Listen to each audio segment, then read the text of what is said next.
Super, fantastic. So just in case anyone missed that and is watching on repeat, my name's Sarah Fitzmorris. I'm one of two founders here at Executives in Africa. And I'm really delighted to welcome you all here today for this 1 hour webinar looking at the HR angle, aligning individual performance to strategy. So most of you know that Executives in Africa, we're a search firm. We specialise in senior management hires on the ground in Africa, and we've worked across 42 countries in the last 11 years. If we haven't spoken before and you'd like to find out more about what we do as a business, please do reach out to me after this event. There's going to be names and contact details up on the last slide right at the very end, so please reach out to me. But as an organisation, we believe that we can have a positive and lasting impact on Africa through helping our clients, people like you, find and hire the best business leaders to help grow your businesses on the continent. Last year, we saw a huge amount of change. And coming out of that, we really do feel that we need to look at how our businesses need to transform. So we've teamed up with the Ausso Leadership Academy, which is a consulting and leadership development firm, and they help businesses set performance ambition and put a system in place that delivers. So we joined with them for a series of webinars. This is the second in the series. And if you missed the first one, please do reach out. We can link you to the recording of that. But really delighted to be partnering with Austin and Chris to support our clients in Africa, and really hope that you get something out of this 1 hour today. There's lots of content in there. A lot of you will probably know Austin. He is the founder of CWG PLC and also the Ausso Leadership Academy. Austin has over 25 years entrepreneurial experience, and he works extensively also in business education, working with international business schools in America as well as across Africa. He has been recognised for and is really passionate about knowledge transfer in Africa, which is so important. And he believes that where knowledge is transferred, we can build capability. And this is how we can all make a difference to unlock Africa's potential. Austin is joined today by Chris Stephenson, who's worked in Africa for over 20 years. Some of you will have heard, lived in Cameroon and apparently also speaks fluent French. He's worked with global businesses, including Diageo, in various commercial leadership roles, and also for management consultants, McKinney Rogers. He specialises in really driving the commercial agenda, helping companies develop new markets and helping businesses build organisations and build their talent. Through the Ausso Leadership Academy, Austin and Chris are driving new and really practical ways of connecting strategy to performance, using leadership development and training to ensure that the strategy that is set at the top is cascaded down. Their focus is really ideally suited to the times we find ourselves in today. So we've got a great webinar lined up today. It's quite interactive, so we would like you to get involved. Please, if you've not already said hello, please do say hello in the chat box. There's a Q&A section as well, so please do note your questions under the Q&A session. We're going to have a few questions fed in as we're going, as you may well know, but equally we're going to have time. We're hoping for about 10 minutes at the end to feed through some questions to Austin and Chris as well. There's going to be some polls as well as they pop up. Please do vote. The more of you that vote, the better, the more interesting. And once you've voted, do feel free. You can just move that poll window out of the way so they don't cover the slides, and you can move on. So without further ado, I'm delighted to hand over to Austin Okere at the Ausso Leadership Academy. Austin, welcome. Thank you, Sarah. Thank you very much, and welcome to everybody. In this period, we're going to be going a bit deeper into how we're going to be aligning performance to strategy. And based on all the that I've been involved with in Columbia Business School, with the World Economic Forum, with Global Business School, we subscribe to this model. And this model is simply a triangle that defines how a transformational organization can proceed. And at the center of the triangle is the reason why we exist, the purpose. underpinned by our set of values that define our moral compass. And it's important that for total commitment of the individual, people are immersed in this part of the business to know why we exist and to know why people should bother about us. But in essence, the triangle has three parts. We've talked about the heart, but we also have to look at the North Star, the vision from which we're going to craft a strategy. And the vision is made up of where we want to be in a period of time. It could be 5 years if it's a company, it could be 10 years if we're a country. But that vision is big. If we want to be, for instance, one of our clients says we want to be the investment banking of choice in Africa, you can't just arrive there. You have to break that into chunks that you're going to be managing. And those chunks are what we call missions. And those represent the battle cry for each year. And that battle cry is what you are going to align everybody behind. So that battle cry is made up of two parts in the statement: what we are going to do and why we're going to do it.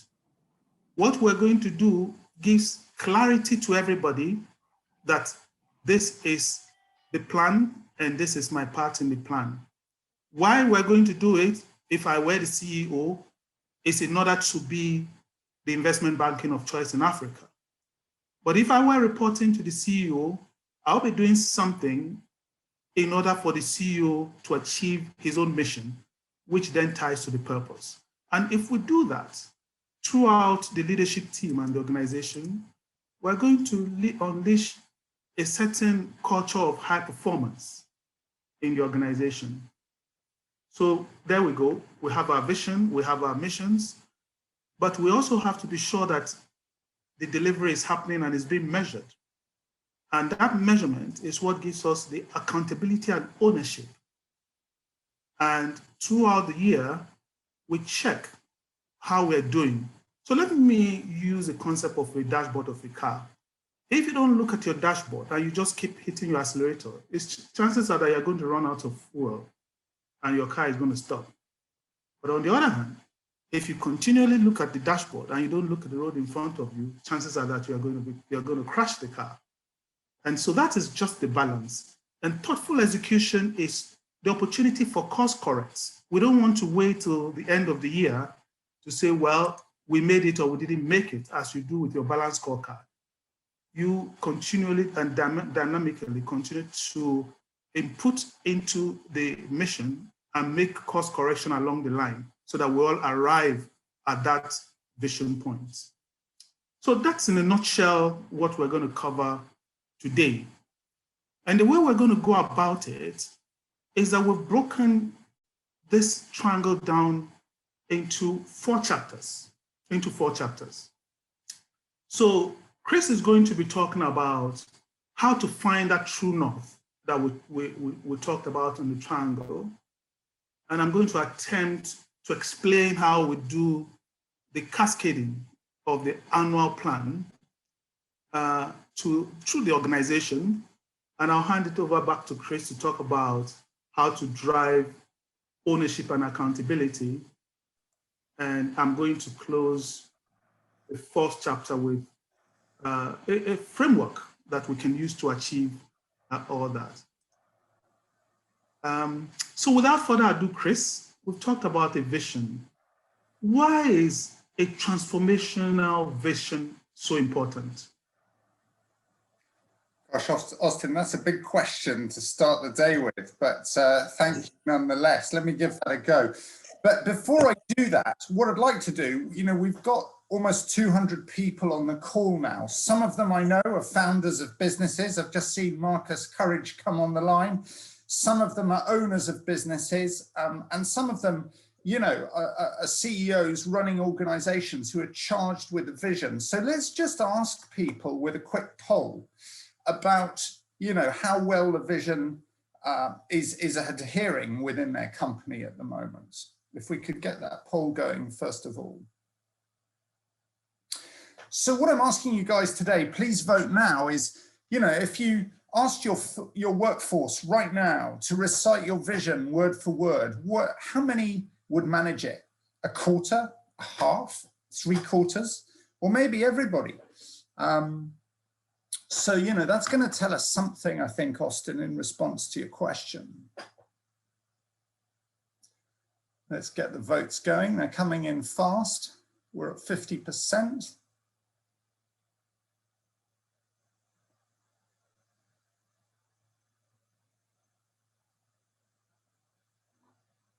Still coming in.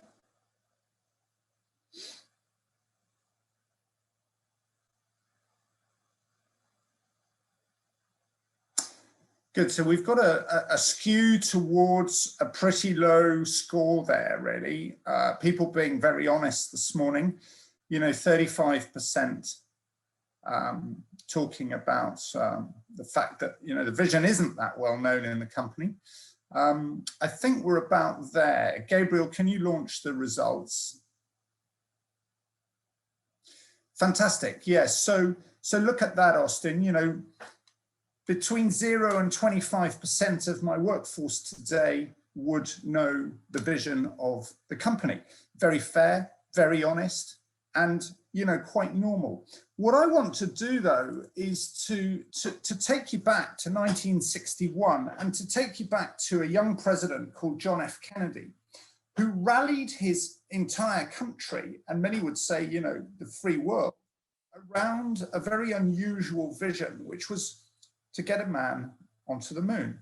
And his vision was simple, word for word. It was to land a man on the moon and return him safely to the earth by the end of the decade.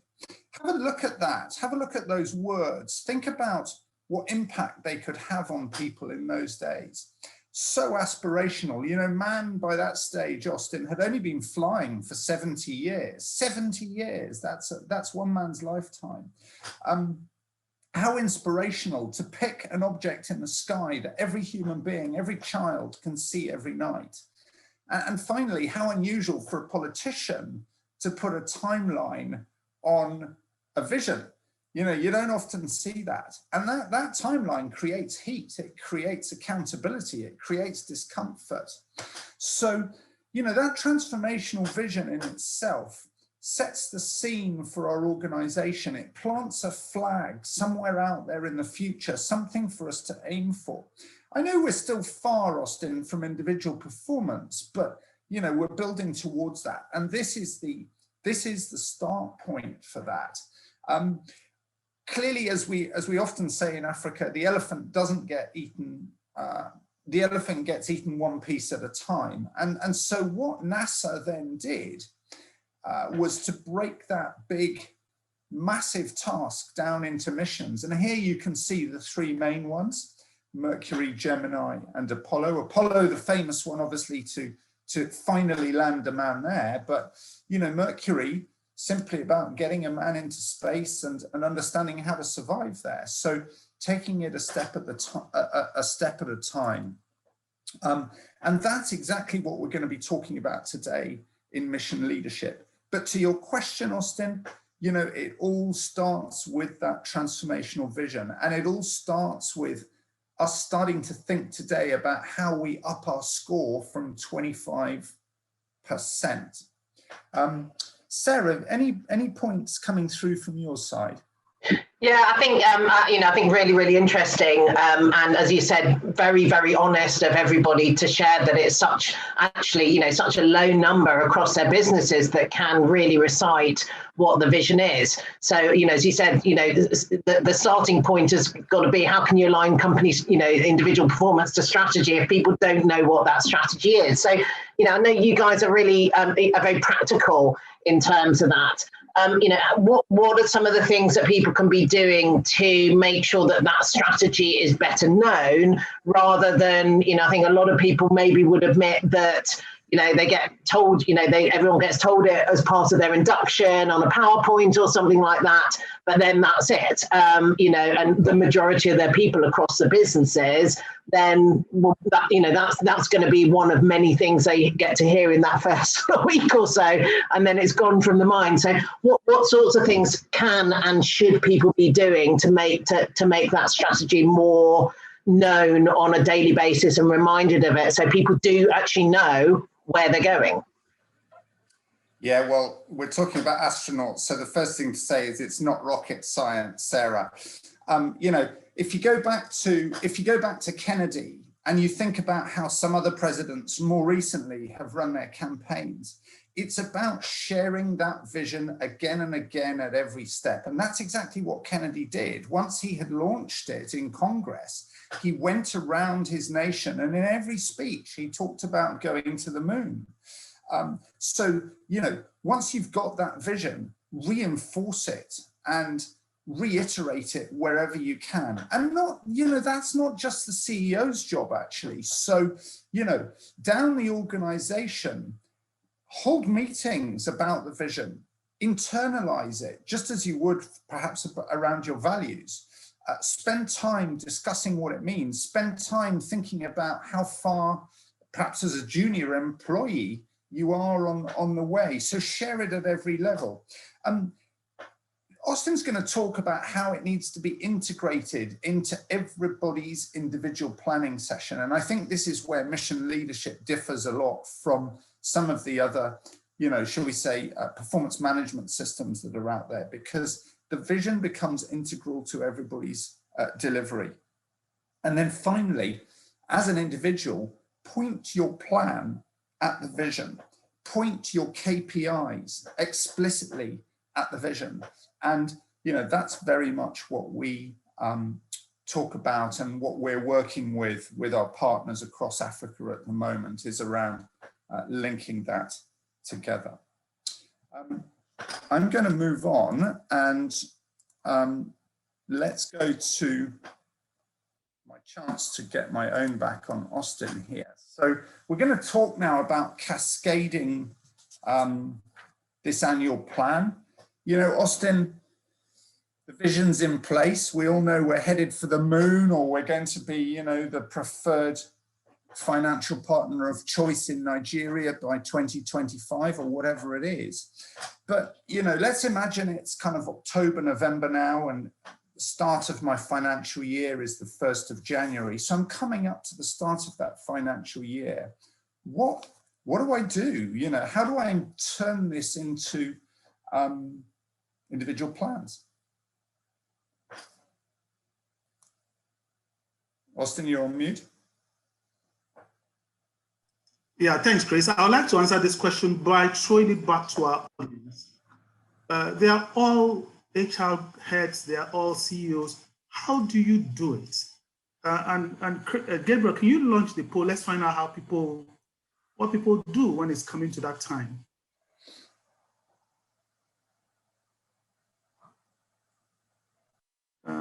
So fill in what you do. Do you fill in targets and balance scorecards? Do you get the CEO to conduct a town hall? Do you add a percentage to the last year figures? And I think we can launch the results, probably have a representative of what people do. Gabriel, can you launch the results of the poll, please?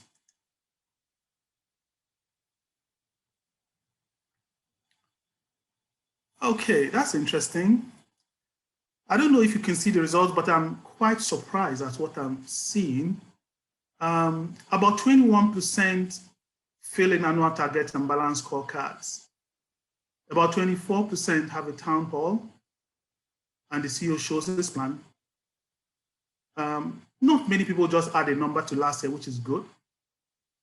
But the majority, they think through the strategy, and then they build their individual plans, which is fantastic. And I cannot agree with you more for those that do that, the 62%. This is precisely what we recommend.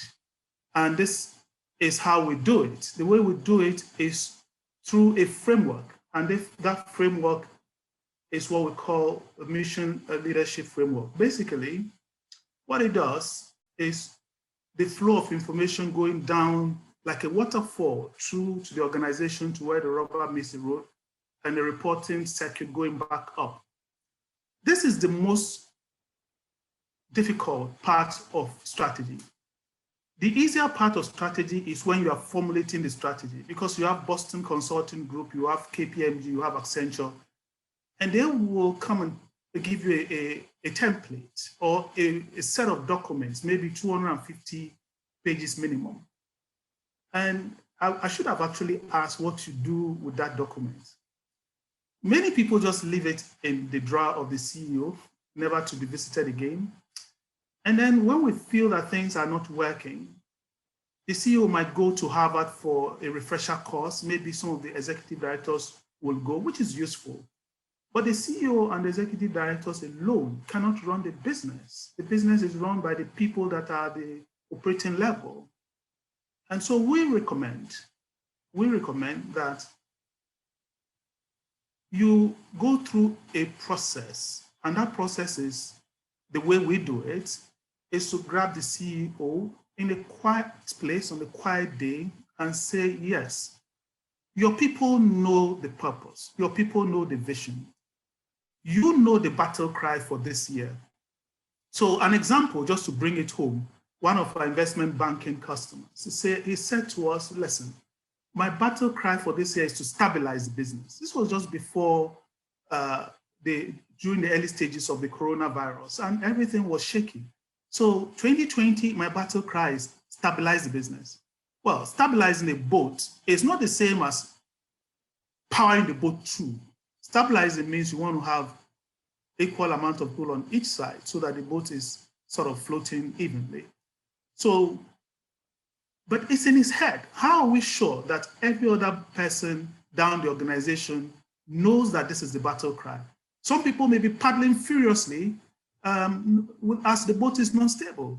So he then tells us, well, we want to stabilize that boat. We'll say, well, how would you know that you have achieved that?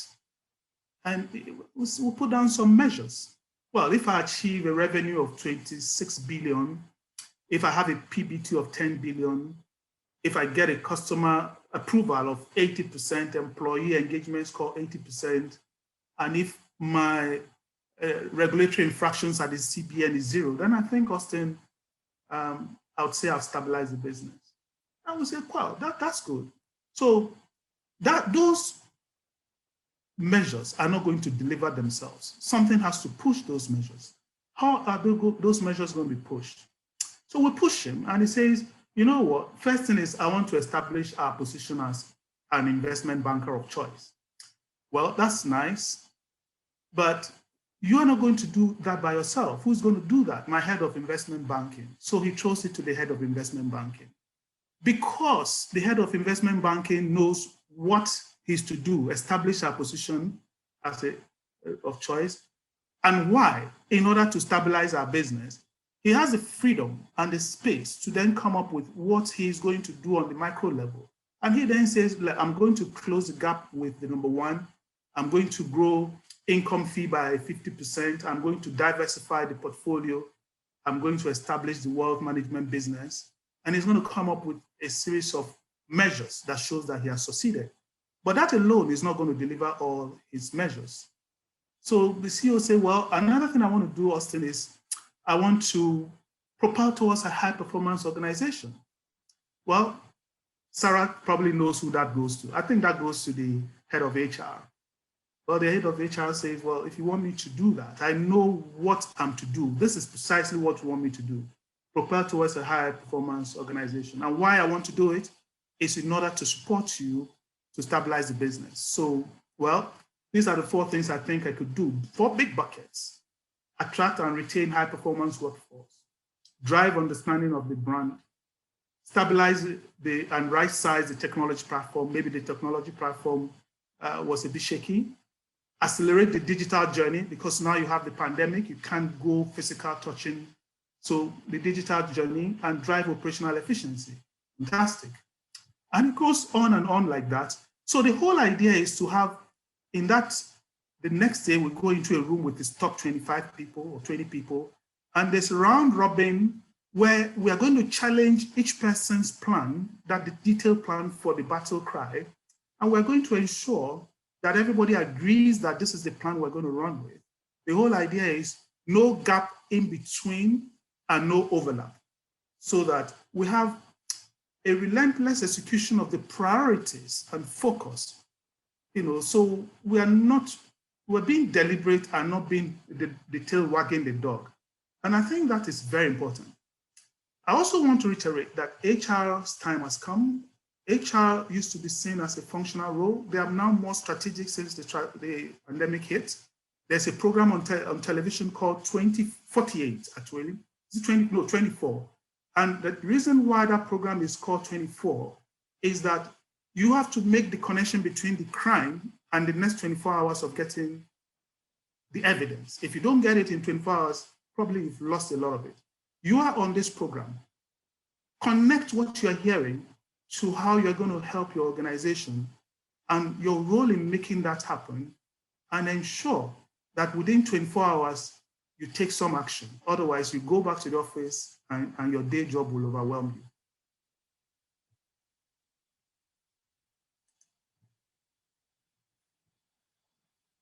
Sarah, is there any questions from our crowd? Nothing coming through, but I just would really encourage people as you're going on to specifically, to make comments. Sia's actually said, I think the failure is on how we communicate the strategy, where you have the management that doesn't put people issues at the core of the business. The strategy becomes a mere piece of paper, and this is exactly why we're doing these seminars, because I think we're all so passionate about actually really making sure, it is HR that's going to actually make the people talk to each other and make it real and cascade it down to individual performance. Just in terms of actually, creating some sort of, creating this cascade, you're talking about cascading it and setting dashboards and measurement dashboards and things like that. If you're working within an organization that doesn't have a formal way of doing this, what are some of the sort of practical and easy ways that people can implement and start using, rather than sort of actually, going to their CEO and say, I need a massive investment in some sort of HR system? Let's talk about some simple and easy ways that people can actually implement this cascade and some sort of measurement dashboard. Yes, Sarah. Two things. The first thing is, a business is not about an individual's time in a 100-meter dash. No, because that individual can train by himself at his pace, and then he's going to turn up for the race and run the 100 meters. But if you look at a relay race, you are depending on other people in order that you win that race. Or if you look at a football match, you, the striker putting in goals, are hoping that your goalkeeper will not let in goals. So it doesn't matter if you broke the world record in 100 meters in your relay. If the other team members don't run in coordination, we still didn't win the relay race. And that's why everybody's behavior in terms of how we're going to attack that race becomes important. That's the first thing. It's not about a hero culture. It's about a collaborative culture. The second thing I saw a comment come through about what if the CEO is not driving the people agenda? And the CEO himself is not going to do everything. And I just talked about the particular CEO we're talking to, and the things that he wanted his people to do. I want to emphasize the role of HR. For those that know about classical music, you can have people that are extremely good with their instruments in an orchestra play a tune without the conductor. You find that the tune is okay. Now, let them play it under the guidance of the conductor's wand. And that's the role of the HR. The HR doesn't need to it doesn't sing, the conductor doesn't sing. But the conductor derives it by making the people that need to play each instrument powerful. And that is the role of HR. So if you put things together, that is where you find the culmination of high performance and ownership and accountability and focus on priorities. So HR's role is extremely important. And having said that, let me get one back on Chris and ask Chris. So Chris, we've talked about the North Star, we talked about cascading, but now I am in this company. How can we drive individual ownership and individual accountability, Chris? Sure. Before I go there, Austin, don't talk too much about football. We have a small tournament going on over here at the moment, and everybody's at the edge of their seats, okay? So be careful what you mention on the football side of things. Yeah, let's think about the individual now. But before we do so, I've got a little question for our audience today. We've got 250 people on the call. I bet you 95% of those people drive a car. So let's ask them a little question here about their dashboard. So the question is, which of these dials is more important? There's 4 of them there. There's the temperature gauge on the left. We've got the rev counter in the middle. We've got the speedometer in the middle. And on the far right, we've got the fuel gauge.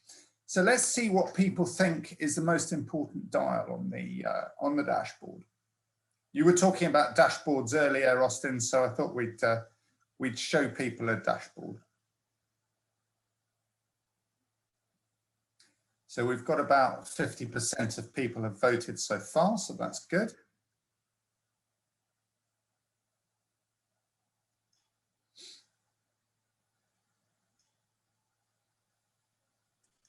Let's get some more results in. There's a definite skew towards the fuel gauge, which is interesting. Maybe we have a lot of people working in oil and gas on the call today, and they want to promote the fuel gauge. All right, so Gabriel, if you can launch the results of that one, please. Let's have a look. Fantastic. Okay, so, you know, a clear win there for the fuel gauge. And I'm very happy that you've all fallen into my trap, because of course, the answer is that each of those is as important as the other. If you live in Tanzania and you know about those traffic police who jump out from behind a mango tree, you'll know that the speedometer is extremely important, because that's where they always catch me when I'm speeding, right? But equally, I sympathize with the fuel gauge people, because if you run out of fuel, your car's going to stop on the side of the road. Similarly, it's going to boil over if it gets too hot as you're climbing some of those steep hills coming up to Nairobi from Naivasha. I often see people there boiling radiators. What's the point of all of that, Austin? It's that each individual has got to play their part. So there will be people who are responsible for the fuel gauge, and there will be people who are responsible for the speedometer within the company. And that's just a fact. But everybody is aligned towards making sure that that car reaches its destination. And that's the accountability part that we're talking about. That's the element that comes from the dashboard. But, you know, the dashboard's all very well. What about ownership? And I like to talk a story that illustrates, I think, you know, that alignment point that you were talking about earlier, Austin. Why is it important to understand why I've got to do something?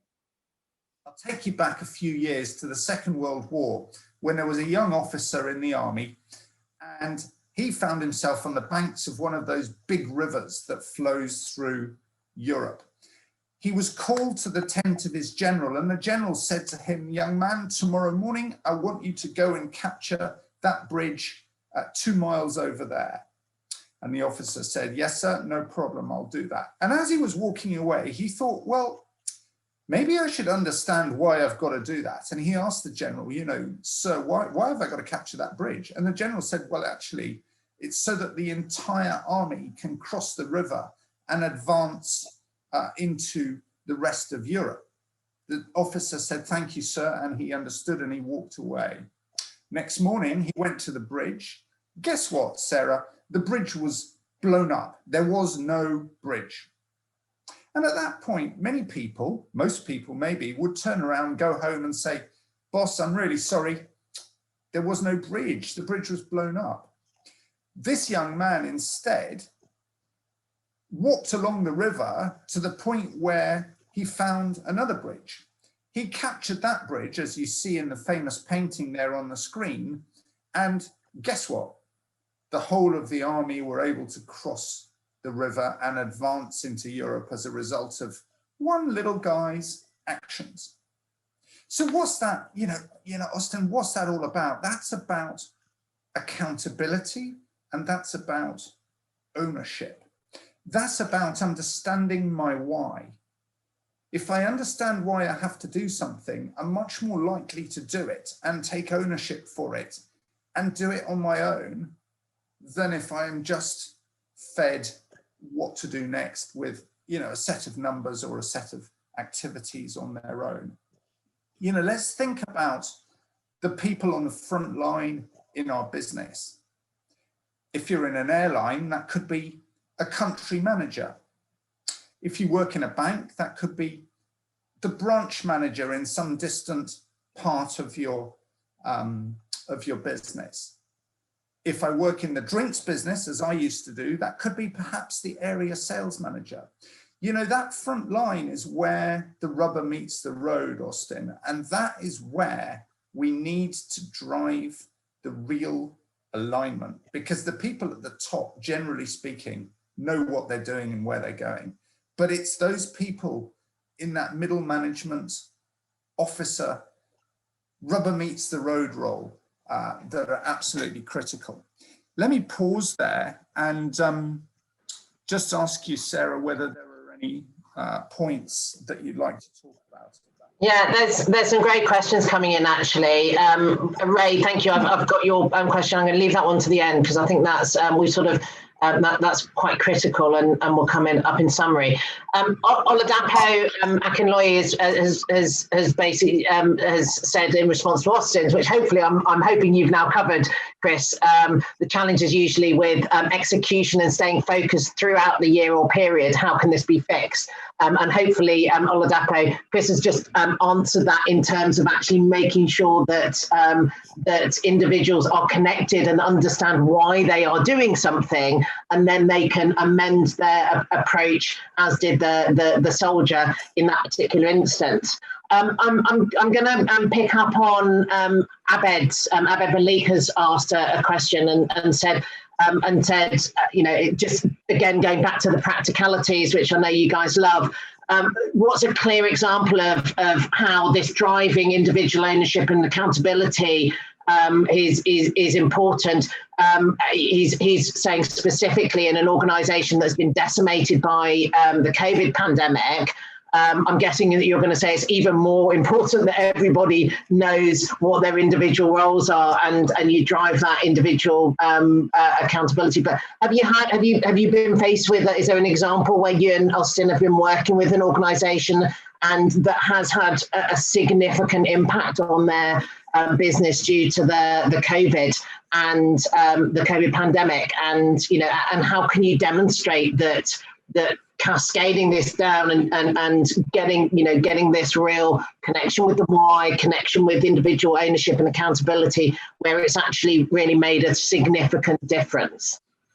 Yeah, absolutely, Sarah, and I'll be really brief, but we're working with a drinks business in Nigeria right now, who will remain anonymous because we keep our clients anonymous.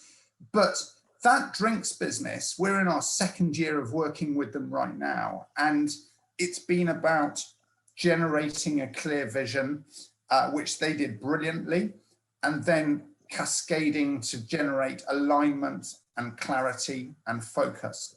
Now, several of the drinks business in Nigeria, if I'm really honest with you, have struggled during lockdown for obvious reasons. Distribution issues, supply issues, consumers staying at home, etc., etc. But these guys who we're working with are, as we speak, 130% up on the previous year. And the previous year, they were 150% up on the previous year before that, which is pre-pandemic. So they are actually having the best year that they've ever had in 62 years of running their business. And alignment and clarity and focus are one of obviously several elements that are bringing that home. But, you know, that is real. And there are businesses that are really struggling at the moment because that alignment is not there. And there are businesses that are doing very well because that alignment is there. It's as simple as that.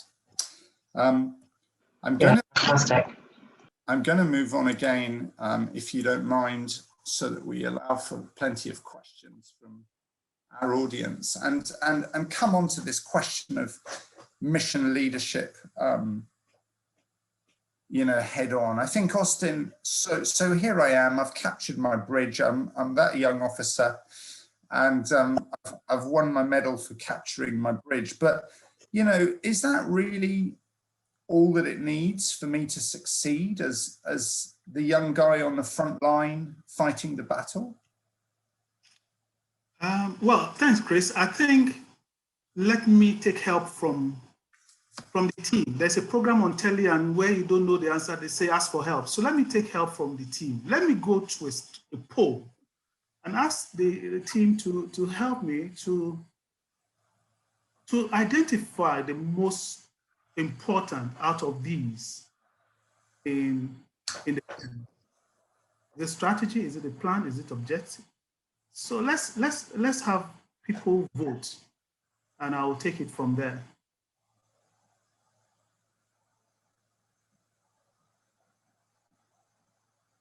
We've got some good pollsters today. I must say they're very active in their polling. Okay, I must commend this audience. 79 chats in the chat box. 79. I've never seen this number, and I've been following the chat. Femi Oluwajimi is saying something very interesting. Gabriel launched the results.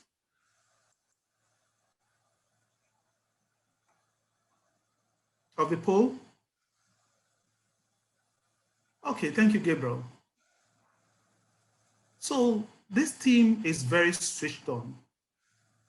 About 34% say strategy, 7% say the plan, 7% say the objectives, and I think the majority, which is 52%, say is behaviors. And that is exactly correct. That is exactly correct. It is actually the behaviors. And that is why when Femi Olujimi says that culture will eat strategy for breakfast, I cannot agree with him more. I cannot agree with him more. Because what would you prefer? Would you prefer to win the golden boot, which means you score the highest goal in the competition and your team didn't win the UEFA League? Or that you didn't get the golden boot, but the team won the UEFA League Cup? I think you have to decide, because that begins to shape the culture about whether we're going for individual praise or whether we're going for team engagement. And that team engagement says we are in it together.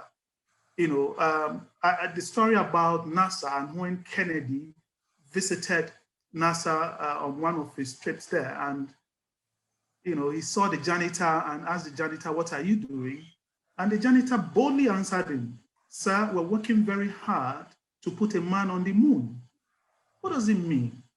It means that down to where the rubber meets the road, to the least person, as you may say, on the shop floor, they know exactly what they're doing. That culture of togetherness, working lock in step.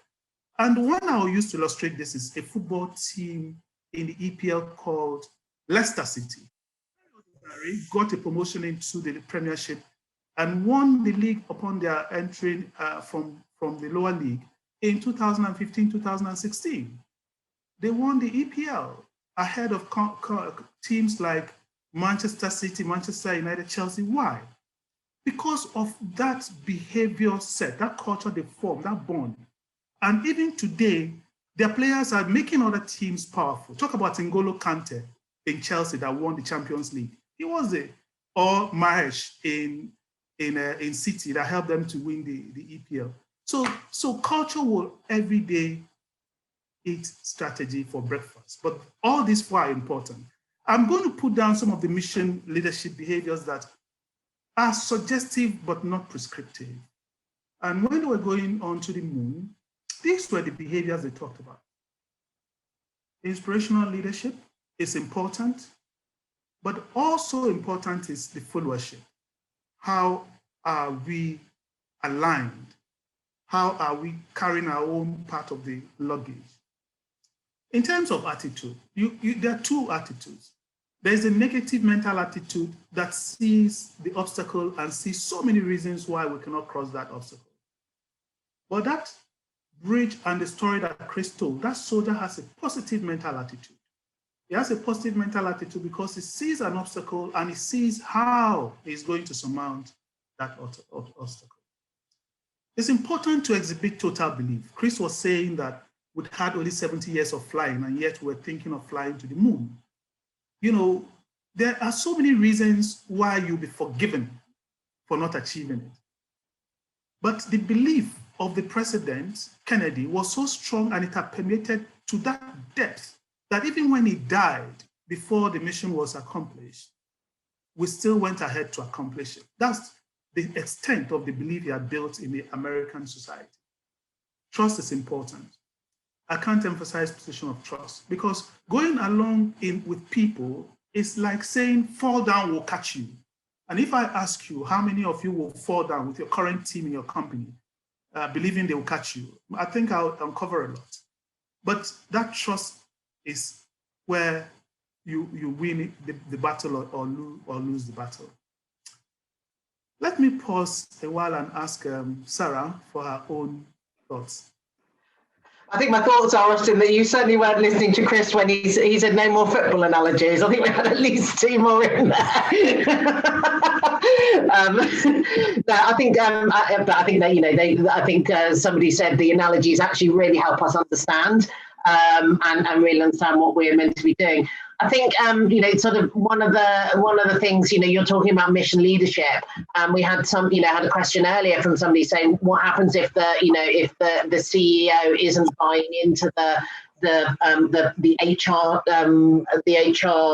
and the importance of people in actually cascading these things down.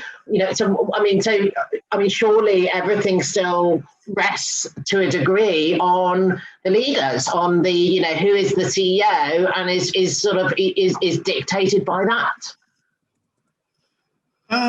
So Sarah, I think we have to look at it from this point of view. We have been talking about the purpose, the vision, and we have been focused on leadership. So a bank may have 600 branches, and we are focused on the CEO, the executive directors, and maybe the general managers. But that is not where the rubber meets the road. It's the 600 branch managers that really need to deliver the revenue and the profit. So the way that we are going to be able to carry the whole organization along is for each of the 20 people that came onto the challenge and build to go to their various branches and play the role of the CEO and repeat the process.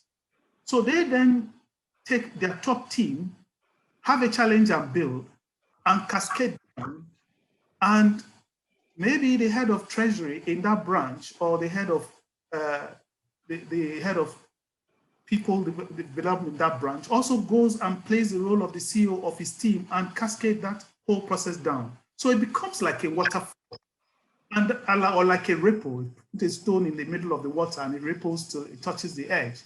Once that ripple touches the edge, you're leaving some people behind. When people in the organization feel a high sense of engagement, encouragement, appreciation, they come to the party, especially if they know with clarity what you want them to do and why you want them to do it and what success looks like, and why they can leave a legacy by being part of that success. Then you have what we call a winning culture, a high performance team. So Titilayo was talking about that. Titilayo, when Jora saw her comments in the chat box and said the framework that we should use. And Titilayo, I think this is a very topical question that you asked. You've come for this seminar. You're going to go back to the office tomorrow. Your day job is going to swamp you. Between now and Friday, if you haven't taken any action that connects what you have heard to bringing value to your organization, I think you've lost it. And I'll leave it at that. Please come. On that note, Austin, I think the battle cry for today is HR, your time has come. And I saw Ray, asking in the chat, how does that actually happen? Well, the short answer is, with those 4 ways that are on the screen right now, first of all, get your leadership to revisit and reposition the vision. We're coming out through a time of great change, and this is the time to be revisiting your vision and looking at where you're headed in that next perhaps 3 to 5 years. Then, as you come towards the start of the year, plan to cascade that annual plan, but plan to connect it up to the vision and plan to align it downwards to that point where, as we said, the rubber meets the road. Branch manager, officer on the front line, whatever you call it. Drive the measurement with lead indicators. Use a dashboard. The balanced scorecard is fine for HR to do performance reviews looking backwards, but it's a backward looking thing. You need to be, the dashboard on your car tells you the speed at any given point in time. It doesn't tell you the speed over the last 10 minutes because the car isn't interested in that. And then finally, get those behaviors right. Get those behaviors alive and well within your organization. Measure people on those behaviors, whatever those behaviors are, and they should be underpinning your values. So Sarah, from my side, just to wrap up, I've got this quote that I love from the guy who was in charge of putting 3 men on the moon on what I believe was your own husband's very birthday. And I think these words really talk about the importance of behaviors. Doris said it in the chat. She said it loud and clear. Without the right behaviors, the strategy counts for nothing. So, Kennedy had his fancy vision, and those guys built rockets, and we had all the greatest minds in the world thinking it through. But look here, with only the tools of leadership, trust, and teamwork, we made it possible. It's as simple as that, Sarah. And I think that's really the right point for us to close things and ask if you've got any questions that you would like addressed. Fantastic. Thanks, Chris. Thanks, Austin. Some really great stuff here today. And as somebody said, great battle cry. HR's time has come, and this is, as I said, this is really, really so important. We've got a number of questions based around actually, Ray said, how can we move HR from functional to strategic? And actually, how can HR get more involved, and the specific tips for HR leaders and business partners. So hopefully both of those questions, there's lots of ideas and things in there that people can take away. Please do type type your questions. We've got a few minutes. I'm going to ask you gentlemen to try and keep these ones short fire so we can get through as many questions as possible, if that's okay. In terms of, a quick comment here from Ray Murphy again. Interesting, there's been no discussions around performance pay, both annual and longer term as drivers. And the focus is obviously, and I'm a massive believer on this, as you know, is actually the power of purpose, connecting your company why with individual why, and that's such a strong driver, especially now that many of our workforces are, millennials and want to know, what's their reason for existing, what's their contribution to the company's why. But just a quick one, who wants to pick up on, we're talking about aligning strategy to individual performance. why no connection to performance pay? Because I'm sure, imagine a lot of people sort of immediately think performance, it should be linked to pay. I actually disagree that it should be linked to pay directly, because it tends to get put to a side. It needs to be much more alive. It needs to be living the whole concept of what you're trying to do. Austin, you said, if you don't act, if you don't do something and make sure that is acted by the end of Friday, you miss the opportunity. People need to be motivated by the why they're doing things. Who wants to take the one on no discussion around performance pay, and annual or long term? So the issue is as follows. We need to be clear about sustainability. The people get pay, whether it's performance or otherwise, because of the sustainability of the enterprise. If the enterprise is no longer existing, then the performance or otherwise doesn't even become a discussion, because there's no enterprise. And that is what we found out when I was running CWG, that we were promoting hero culture when we were just looking at individual performance and tying pay or bonuses to only that individual performance. So we split the variable pay into two. Part of it goes for your individual performance, part of it goes for team performance, and part of it goes for when the whole organization achieves goal, the vision or the mission. And that is how you are going to ensure that we're not just going to be looking at parochial heroism to earn as much money as possible, but also have the overall organization sustainability in mind. Fantastic. Thanks, Austin. Chris, I'm going to throw this over to you. We've talked quite a lot about some quite big businesses. There's probably a lot of people that work in much smaller businesses. And we've got a question here, can this mission leadership and this approach that you've talked through today, can it apply to a small scale business with less than 10 staff? The answer is absolutely. I love working with small businesses. You get to deal much more closely with individuals and much more closely with the real side of things. And with a little bit of clarity, you can start to reduce some of that disruptive chaos, which is often prevalent in new small businesses and startups. Mission leadership, Sarah, is most used within special forces in the military, and special forces operate in small numbers, typically teams of 4, and that's where it really starts to count. So the answer is yes, yes, yes. Fantastic, thank you. Austin, really, I think, one of the key things we've talked about, the battle cry is HR's time is come.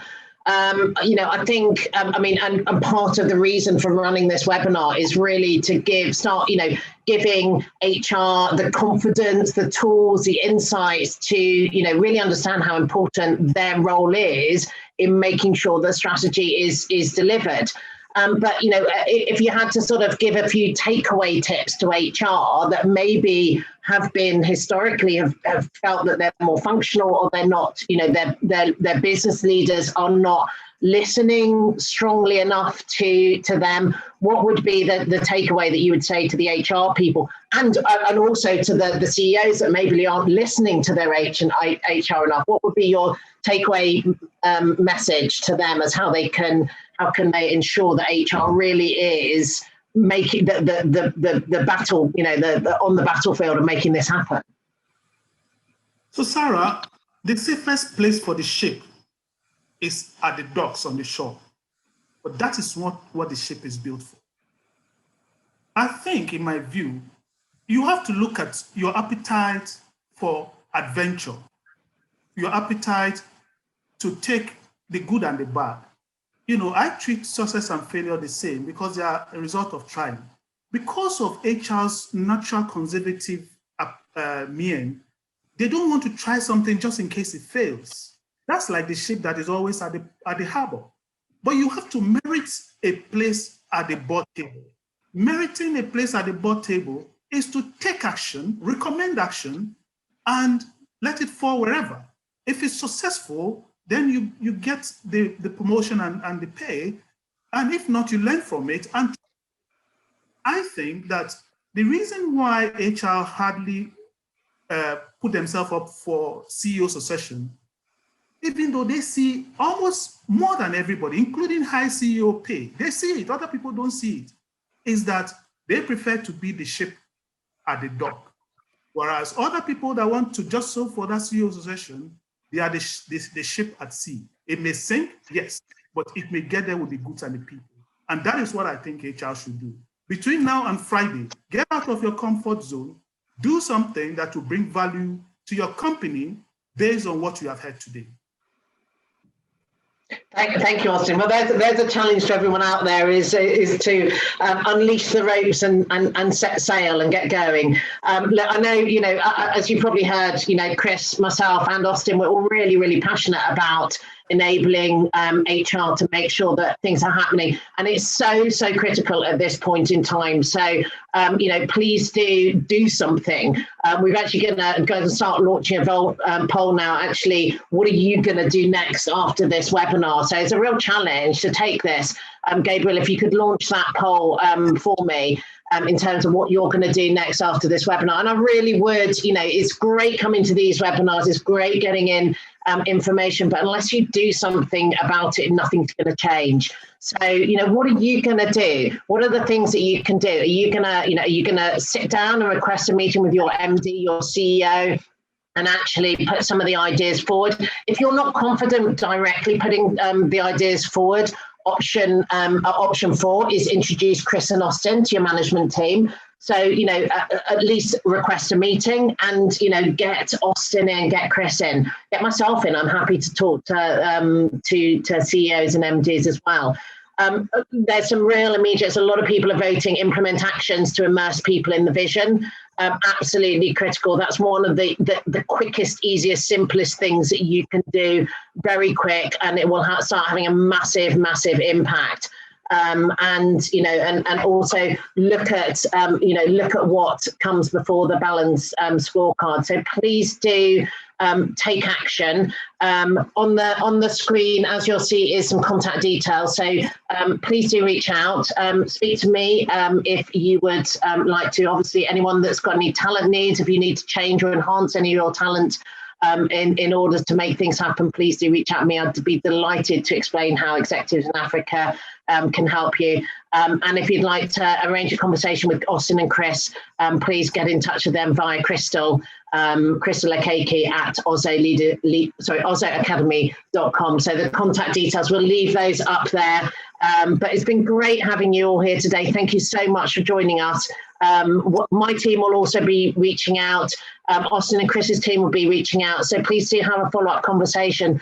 Let's keep this conversation going and make sure that that HR really does play a part in the cascading of strategy down to individual performance.